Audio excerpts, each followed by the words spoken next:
I'm having a hard time feeling remorseful and unwilling to apologize for calling my brother out and asking him to vacate my property. I've given him many chances to stop this behavior, but my brother won't stop shaming me for being a club dancer before I got my prestigious job.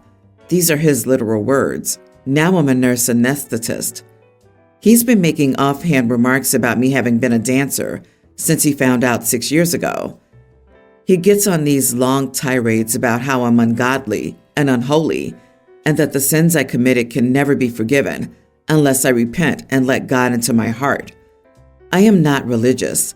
I'm certainly not a Christian and will never be one, but my brother refuses to accept this. Also, I only started dancing because his gambling addiction ruined my and our parents' life. He remortgaged their house, took out loans and several credit cards in our parents' name, and even sold our parents' identity to his former dealer. I didn't know how bad the situation was until I came home one day from university and found strangers living in our house. My father was too embarrassed to let me know they were living out of their car. They also never reported my brother to the police because my parents didn't want him back in prison.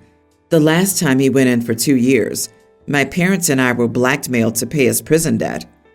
So when I found out my parents, baby sister, and baby brother were living out of their car, I decided to work as a dancer. I made good money, and with that money, I could house my family, pay off my parents' and brother's debt, and put my younger siblings through college and university. During that time, I also paid for his rehab, and he got his crap together. Now he's happily married, employed, sober, and has a child on the way. Last Sunday, our parents invited some people over for a big catered dinner. My brother and his wife thought this would be the perfect time to turn it into what he called a shame-avention and embarrass me in front of all the guests. I completely lost it. I was so enraged that I spent most of the evening cussing him and my sister-in-law out. I reminded him I would never have been a club dancer if he hadn't tried to ruin us. I drew up an eviction notice on Monday and sent it to him. I want to cut all ties with him and his family. I'm truly done with him.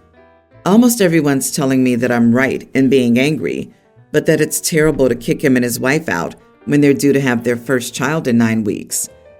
My parents are begging me to forgive him, and honestly, I feel like I have been and am being reasonable. I've given them 90 days. I'm done being called the loose woman of Babylon and the downfall of mankind. I feel like I'm losing my mind. Am I the idiot? Edit for clarity. I danced for 5 years and used the money from that to claw myself and my family out of debt and pay for my brother's rehab. I haven't danced in over a decade. I paid for my sister's IVF and bought the house my brother and his wife live in with my nurse anesthetist money. He doesn't feel bad about asking me for help now because this money wasn't made from sinning. Also, my sister-in-law is just as bad as he is. Oh wow, not the idiot. I wouldn't give him 90 days. I'd get some friends to throw all the stuff out of your house, change the locks, and call the cops that he's trying to break in. I would never talk to your brother again. And if you ever do that witch stuff comments, ask him how his gambling deals are going and how are the accommodations in jail. Yeah, he's born again, which is always a joke. He ruined your family, made them sleep in the car, and dares to blame your past on everything else? And if you're so evil, why is he living with you? Forget his baby, forget his life, go no contact with him forever, and talk to your parents about their reaction and what he's doing to you. Can you imagine being one of the guests and wishing to fall off the earth? The brother can't have it both ways, both rant about OP's past, and yet conveniently downplay, if not ignore, their own role, and more importantly, at the same time benefit from OP's sinful behavior, as the brother calls it.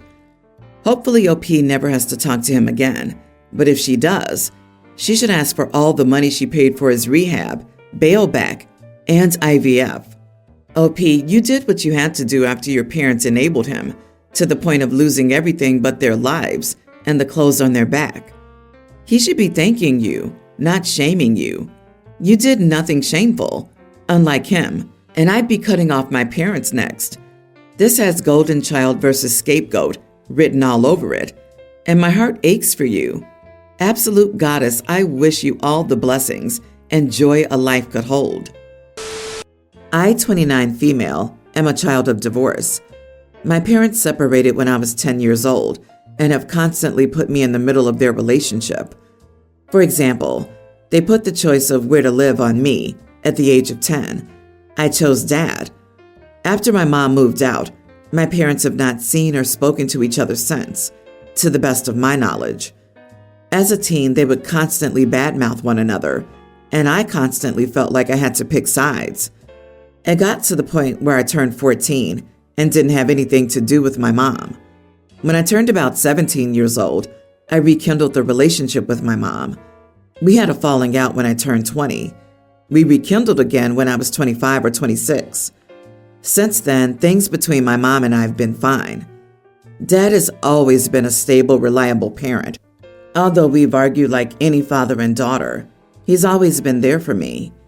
As I started getting older, Dad stopped saying negative things about my mother and encouraged me to have a relationship with her, telling me, "You only have one."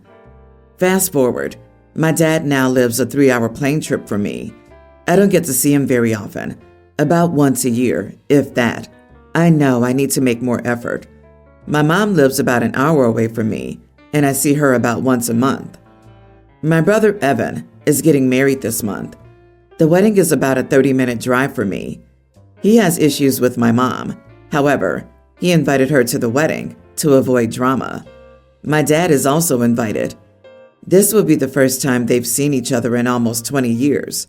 They've actively avoided each other, and neither came to my 21st in fear the other might be there and start drama. When I received the invite, I called Dad and invited him to stay with me.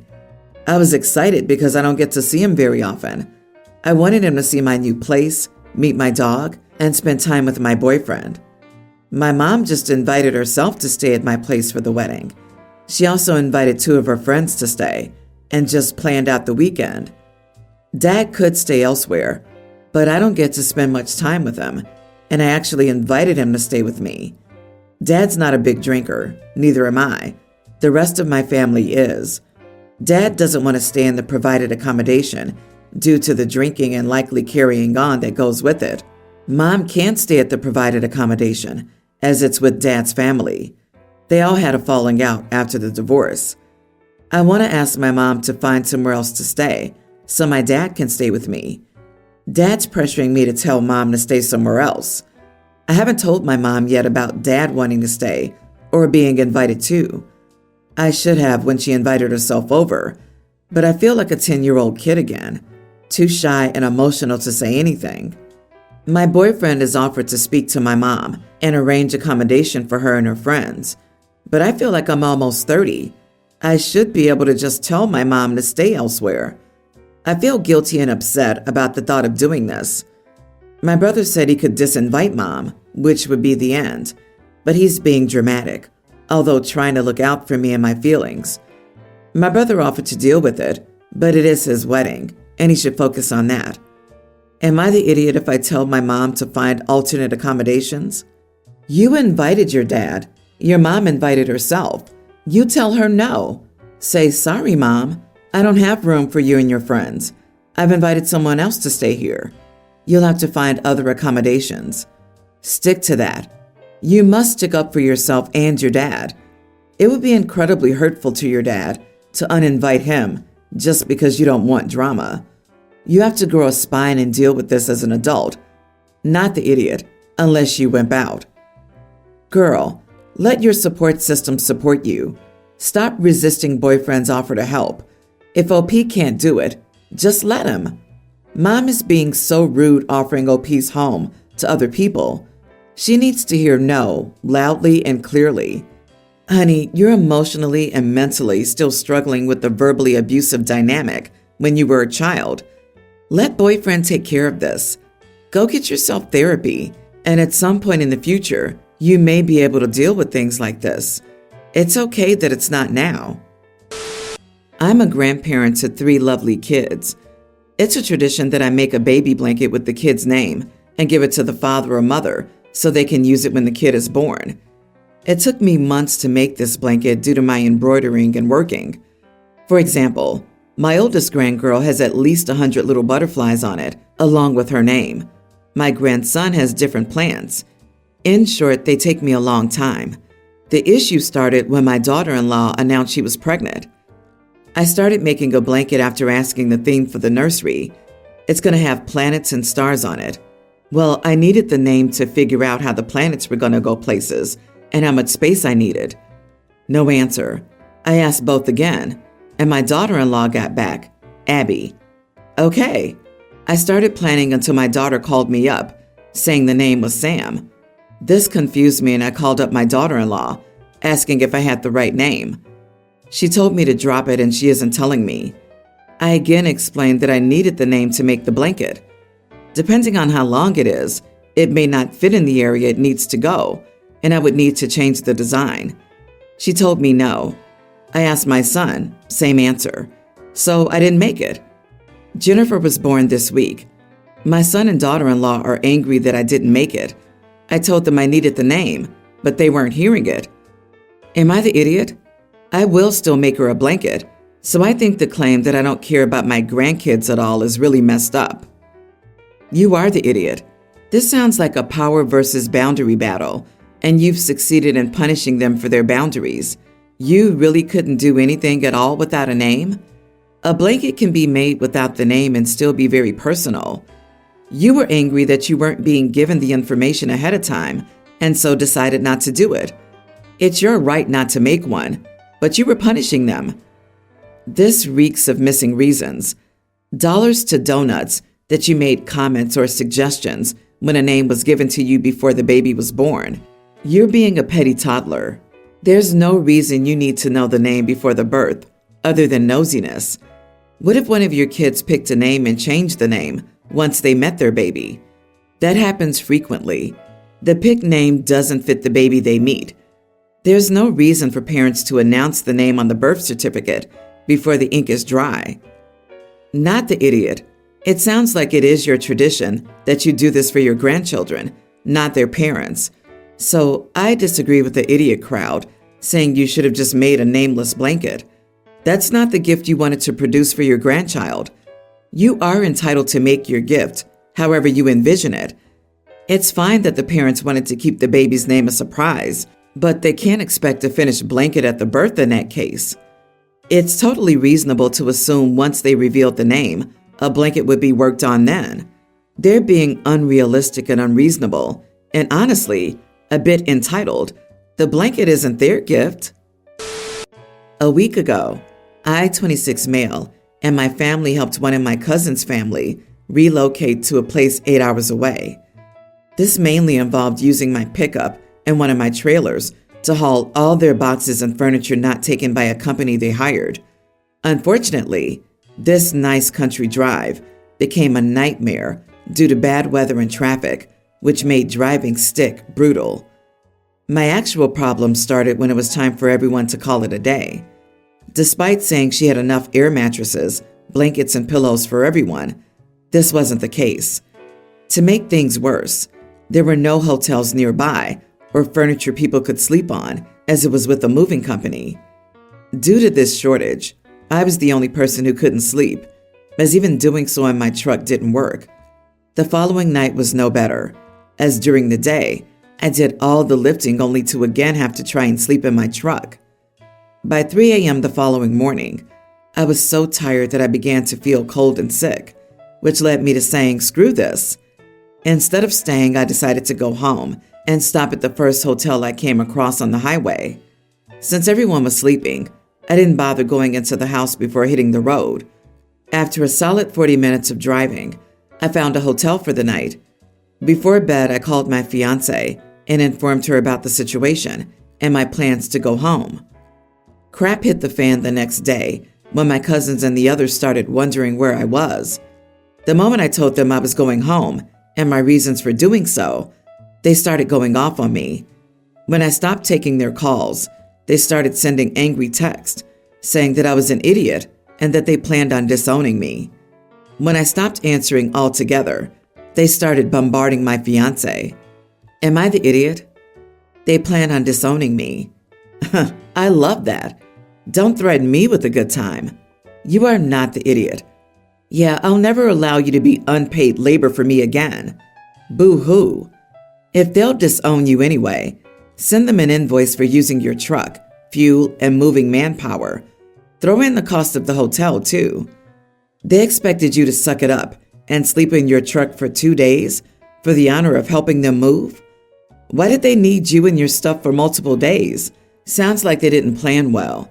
And if they didn't have enough bedding, which check first, why did the person with the truck and trailer not get priority? Man, it sounds like you have the patience of a saint. I hope you slept really well in that motel. Maybe if you had bailed that first night, it would have been an everyone's the idiot here situation. But seriously, after knowing you couldn't sleep at all, after a whole day of demanding physical labor and stressful driving, they couldn't come up with any arrangement that would allow you to sleep? There had to be many solutions here, from going out to a store and buying an air mattress to someone in the house giving up their bed so you can have a turn resting. Their attitude clearly shows they're only concerned about what they can get out of you than you as a person, especially since they're harassing your fiancé, who I assume wasn't even there. Tell them you accept being disowned and live your life. My girlfriend and I have dated for around 3 years. We've lived separately this whole time, but obviously see each other often. Her lease at her current house, 1,800 square feet, will be up in a few months, and we're discussing moving in together. She has 9 cats, a dog, and a daughter. I have a dog. I own my house. I bought it 3.5 years ago before I met her, and it's about 400 square feet less than her place. She wants me to sell my house and move into the house she's renting and pay her rent when I have a perfectly good home to live in. I understand her concerns about space and the comfort of the animals, but 1,300 square feet isn't that small, and I feel like it'd be a horrible financial decision to give up on my 2.8 interest rate and start renting again, especially because the value of my home will probably continue to increase. On top of that, her rent is more than my mortgage. She's adamantly against living in my house, though, and is acting like I'm an idiot for trying to explain it's a bad financial decision to do this. I haven't been trying to be abrasive or rude or talk down on her or her desires, but she seems to think I'm not making sacrifices for her if I don't move into her rented house. Am I the idiot? 9 cats? That woman doesn't rent a house. She runs a dang zoo. Your girlfriend needs an education and compromise. Compromise, it turns out, does not mean she gets whatever she wants, and her opinion is right, and you're an idiot if you disagree. Do not sell your house, regardless of whatever else you do. Not the idiot.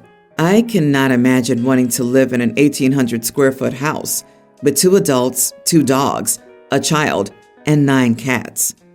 The more I think about it, the more I realize that your girlfriend is either not being forthright or possibly doesn't even know she's unwilling to contribute to your household. She could resent that you have a house and she doesn't, and she could simply not want to contribute to a house or a property that she has no ownership in, which, were it the case, would be hilarious, because what do you think renting is, girl? Either way, this is a huge red flag.